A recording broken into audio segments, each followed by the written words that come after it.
Bend over to your right. What the was that? What's up, Bears fans? People want to hear me talk.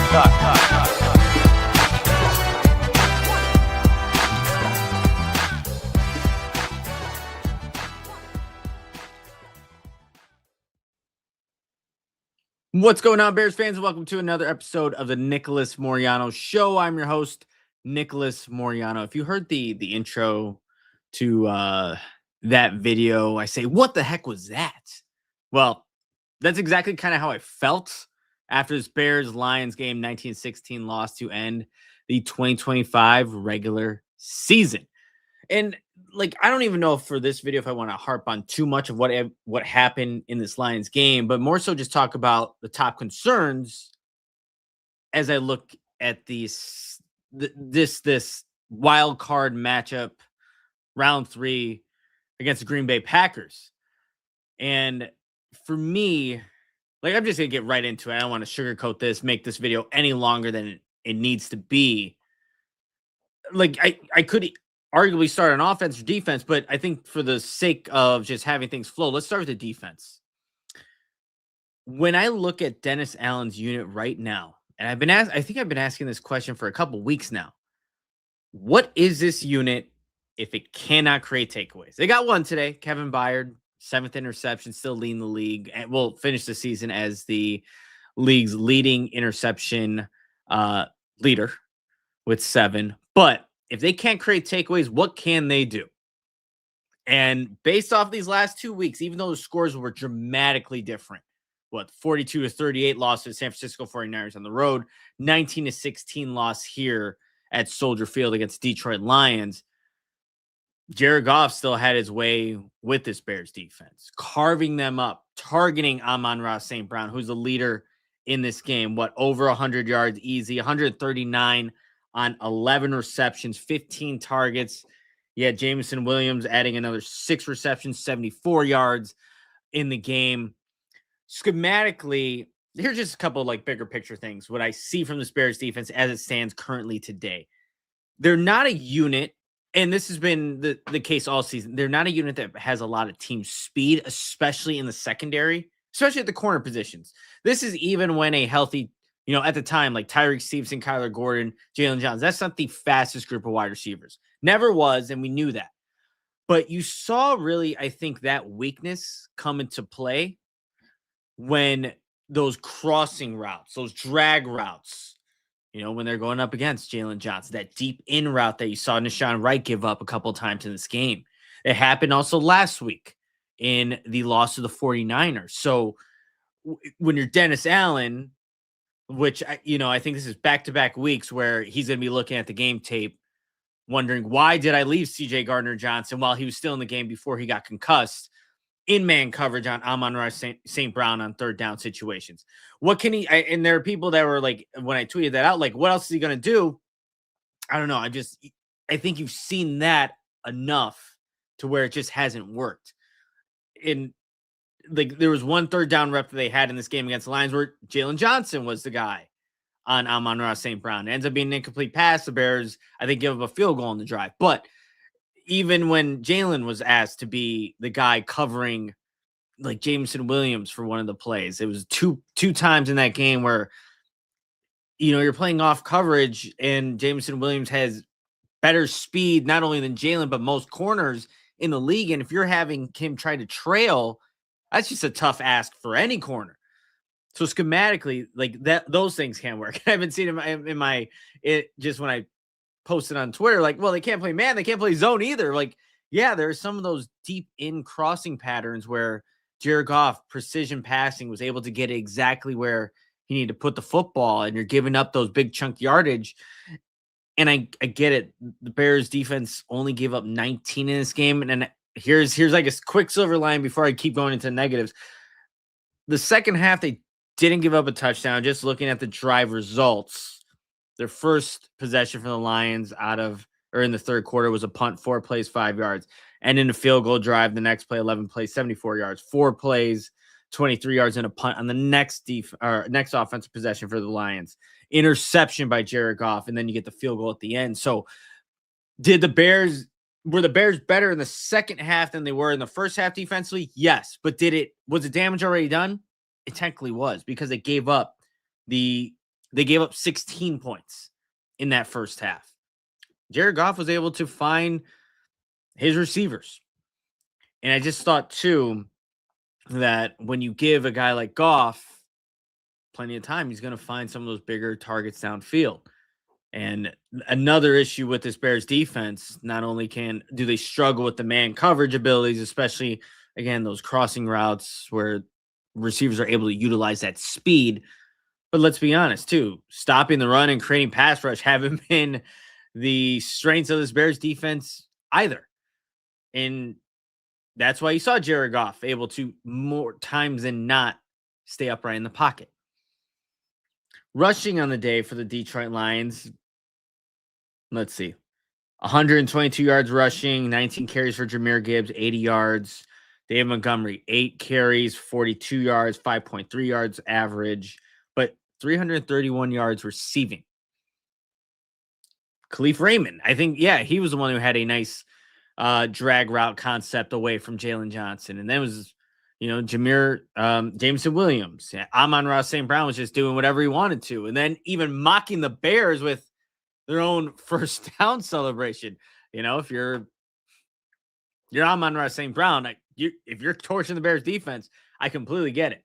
And Lions sweep the Bears in 2024. Obviously, the Bears still going to the playoffs. Lions will be home watching the playoffs if they choose to do so. But there's just so many things defensively that I think concern me going into the Green Bay matchup, where crossing routes, players with speed like Christian Watson, you'll see them next week at Soldier Field. Like, that doesn't change. Those types of play concepts don't change. If you're Matt LaFleur, you're looking at what the Lions did. You're looking at who can be my Amon-Ra St. Brown. Who are the multiple players that I can utilize in that type of way? Who are the receivers that I know are just burners? Well, you have Christian Watson, and he's already done it to the Bears. I expect to see that heavily utilized by Green Bay. I don't see why there's any reason to believe that your pass rush is going to get much better. Dennis Allen, is he going to get much better? Like, I think he's kind of handicapped a little of what he can do, just given the guys that he has, especially if CJ Gardner-Johnson is out too with the concussion. Don't know what the severity or how long that's going to impact him. But I tweeted out just what the stats were for the Bears cornerbacks, because they struggled. And I see Bears, Bears Capo 23, defensive line is terrible, don't win one-on-one matchups. They don't. You're right. They don't. It's a terrible combination to have. You have a defensive line that doesn't win one-on-one matchups, and then you have a secondary that just can't really cover when you have that much time. And most secondaries can't.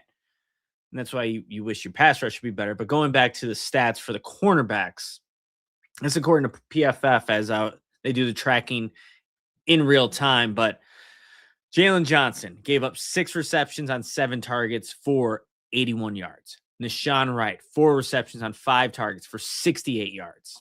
CJ Gardner-Johnson, 6 receptions on 8 targets for 93 yards.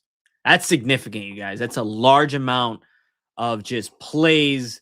And the thing is, not a lot of these are contested too, right? And six receptions on 8 targets, 4 receptions on 5 targets, 6 receptions on 7 targets.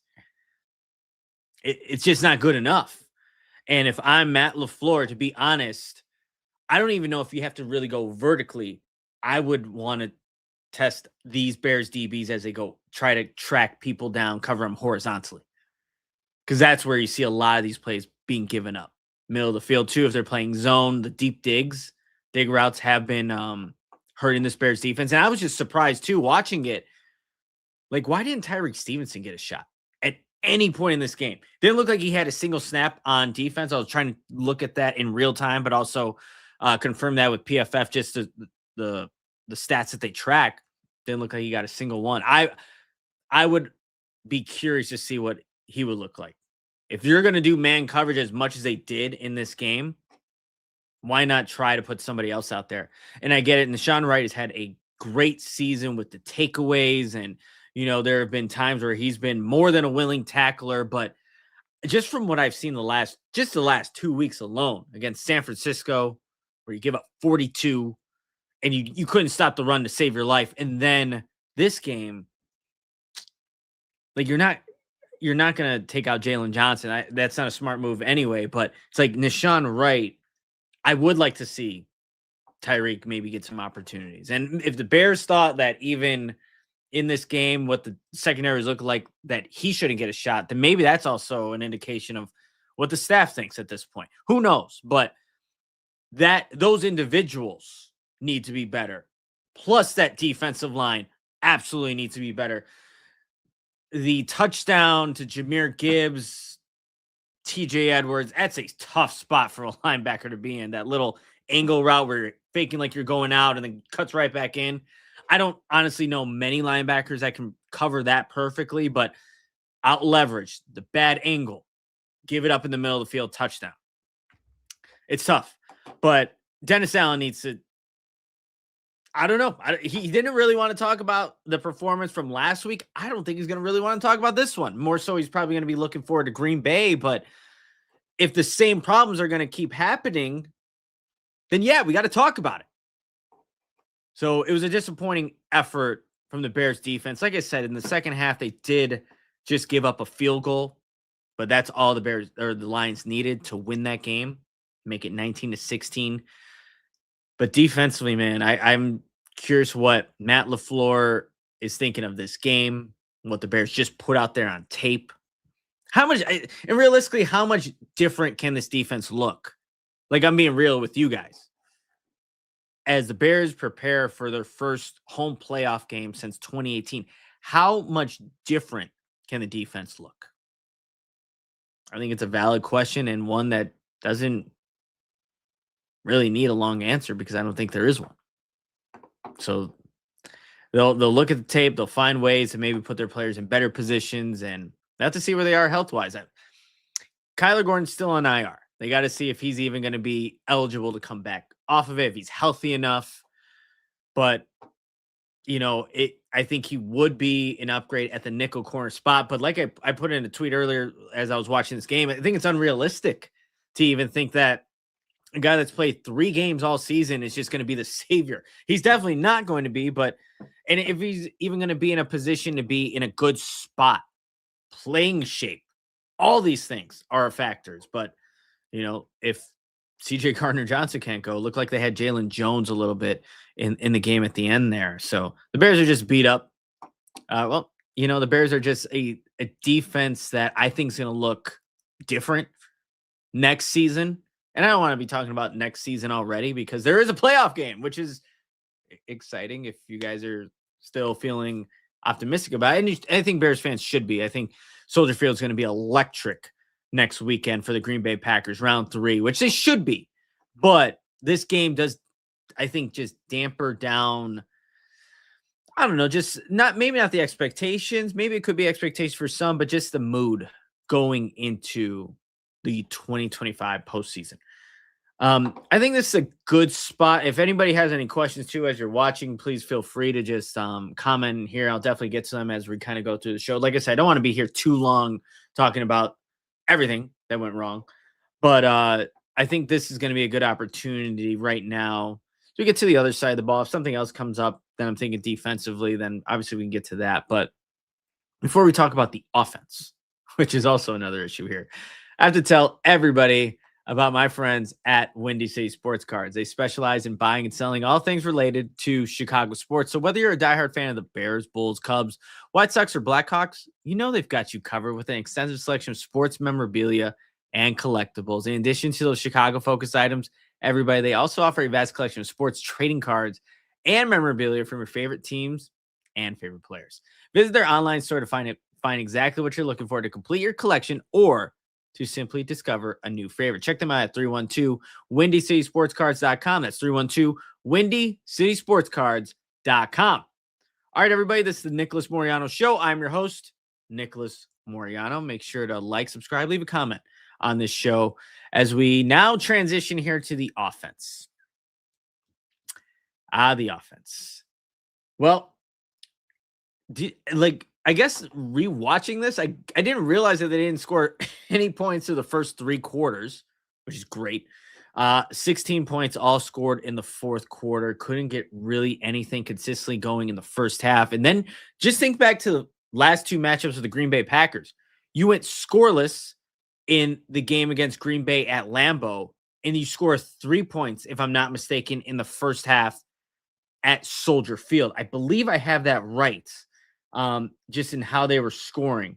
So today, no points. There's 3 quarters. Then you score 16 and obviously come up short. And then versus Green Bay in the win at Soldier Field in overtime, and then also at Lambeau Field, just could not figure out things defensive or figure out the Packers defensively.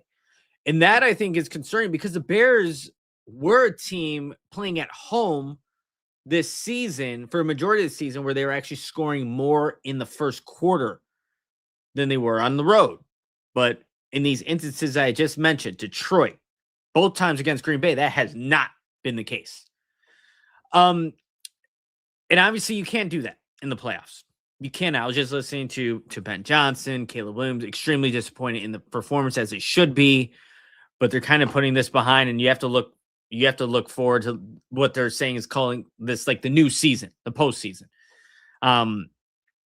That those slow starts are going to kill you. I know the Bears have made a living so far being a team that has created takeaways and coming back in the fourth quarter, but that method of playing your best ball in clutch moments, yes, it's extremely exciting, but when you go up against better teams, a level of competition, I think you need to put together a full game, not just a quarter.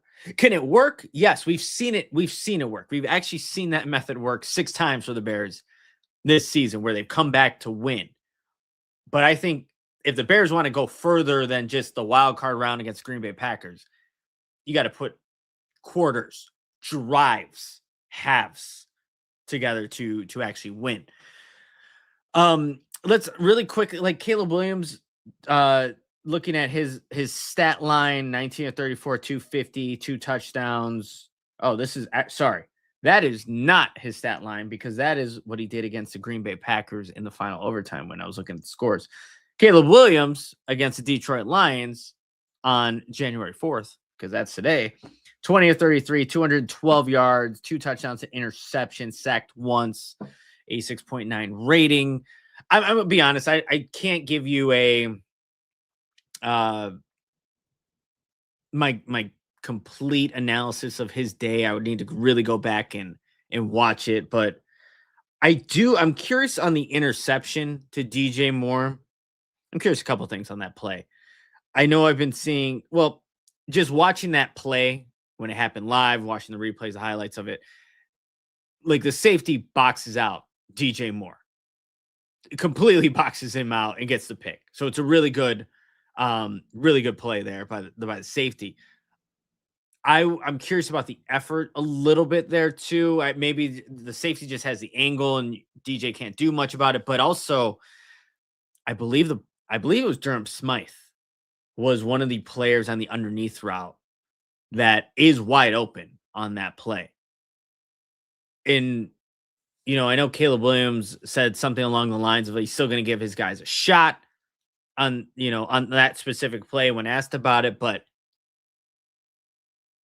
yeah, as I see the Bears here in the chat, do I interact with the listeners? I try to. I'm one-man show though, so I appreciate you here and putting the comments, but wide open. Yeah. So I'm curious to just watch the L22 of that, just see his processing, see where that safety's at, just the type of play that he does end up making. But it again, I have to rewatch it. I'll ask Ben probably about it tomorrow too. Just about Caleb Williams' decision-making on that play. Should he have gone to Durham Smythe? Where is that in the progression? Where are Caleb's eyes? Everything that goes into it. But we can overreact here, post-game show. That's what they're for, right? Who is it? I believe it's maybe is it Big Cat? Whoever, somebody is like, when you tweet during a game, none of those tweets count because you're all emotional. It doesn't really count. I really don't believe that. I don't try to tweet anything that I'm going to be regretful for tweeting during the game. But, after watching the game multiple times and seeing things, asking questions in the locker room, asking coaches like what should have happened, we'll definitely get a better indication there. But yes, also just offensively looking, the ground game never got going. You guys, 65 rushing yards, and this is back-to-back weeks too for the Bears ground game, right? You only had the 22 carries, and the 49ers, the Bears were passing all over that 49ers defense, but in that game, you end up with 110 yards rushing, 22 carries, but you weren't able to get much ground game going against the Detroit Lions in this one. And that's where this Bears offense realistically is at its best. When you're establishing the run, when you're able to manipulate the eyes of the linebackers, the secondary with play action, just even give them to hesitate a little bit with, if you're consistently running the ball too, getting good chunk yardage. Like that's how this Bears offense works at its best. And they couldn't get that going against the Detroit Lions, especially early on. There were spurts of it in the second half versus the Green Bay Packers at Lambeau Field. They finally got it going at Soldier Field. Like it just wasn't, it hasn't all been consistent enough. And that's where look, the Bears, they need that running game. They absolutely need it to get this team going. What I did think was encouraging was seeing, guys, Colston Loveland is just he's a weapon. There were a couple of drops in this game too, which have really hurt the Bears this season. I'm curious to see where the Bears rank in terms of drops league wide, but they've got to be up there because there's always drops every single game. But Colston Loveland, 91 yards on 10 receptions, a touchdown.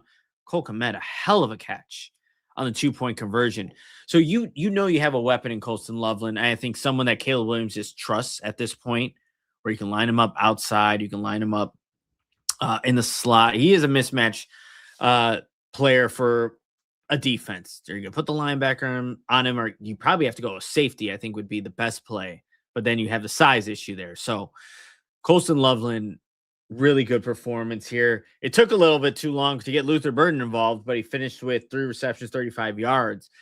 All that happened, I believe, in the second half, if I'm not mistaken. It started off with that handoff that he had. So I don't know why it took that long, though. Why Ben Johnson elected to not get him involved earlier on. It didn't make sense to me.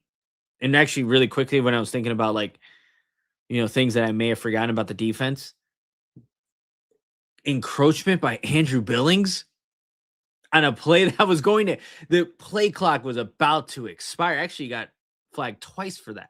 I know I'm kind of jumbling my thoughts here, but that drive ends up going for a touchdown. The Jahmyr Gibbs touchdown, if I'm not mistaken.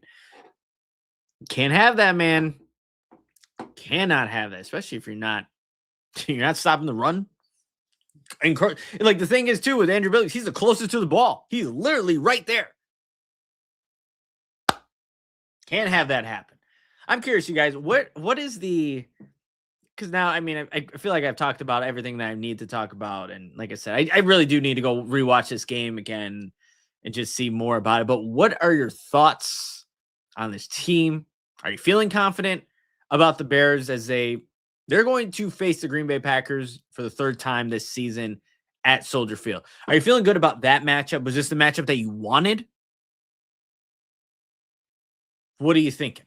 I'm curious what everyone's their thoughts as, usually this would be like an exciting time, for Bears fans to be going into the playoff. I believe, obviously if the Bears had won this game, then you're like, you host Green Bay, bring it on. But the way that they performed offense, defense, every which way, it leads you, I don't know, pessimistic about what's going to happen this upcoming weekend.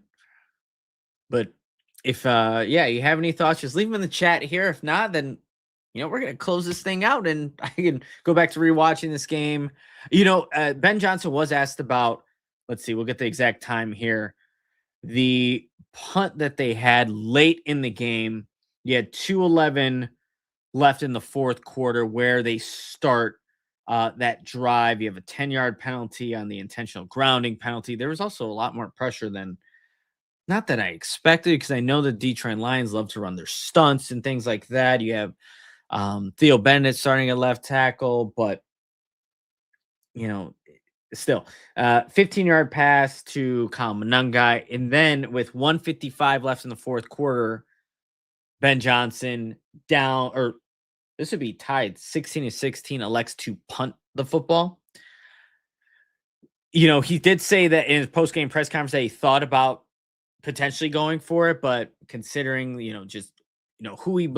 who he trusts in those situations, they obviously elected to not do that, punt the football, and then you lose the game.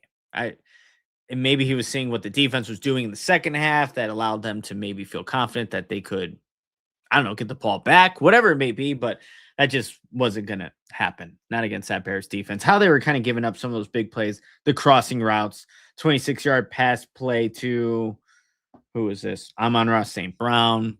That was in the middle of the field, I'm pretty sure. So that kind of sealed it for the Bears once they did that. We have Dark City 2004. Your linebackers and secondary are bad. Well, they play bad today. There are individual good players, I think, on both of those groups there. But yeah, today they were none of the defense was good enough today.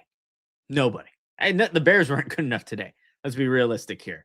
So this Bears team has a lot to fix, a lot to address on all sides of the ball as they get ready now for their first postseason game at Soldier Field since 2018. I'll be at Hallis Hall throughout the week to provide coverage for not only this YouTube channel, but also at the recap. You can check out their YouTube channel, David Kaplan, Ryan McGuffey. I'll be doing stuff there. So let's see what the Bears can do, you guys. Postseason football is about to be played at Soldier Field this upcoming weekend. I think that should be exciting in itself, but this game definitely, like I said, dampers down the mood overall. But we'll see what this Bears team is capable of. They can bounce back, win a playoff game, and you win one, maybe you can go on a streak here. But appreciate everyone for tuning in, hanging out. A little under 30 minutes here. That's kind of where I wanted to end this, but appreciate everybody. We'll see what the Bears do. Make sure to like, subscribe, leave a comment, and if you haven't already, share this YouTube channel with fellow Bears fans. There's going to be plenty more content where this came from. But that's going to do it for tonight's episode. Everyone, so it's going to be all right. Potentially. We'll see what the Bears do against Green Bay Packers this upcoming weekend. All right, guys. See ya. Bend over to your right. What the was that? What's up, Bears fans? People want to hear me talk.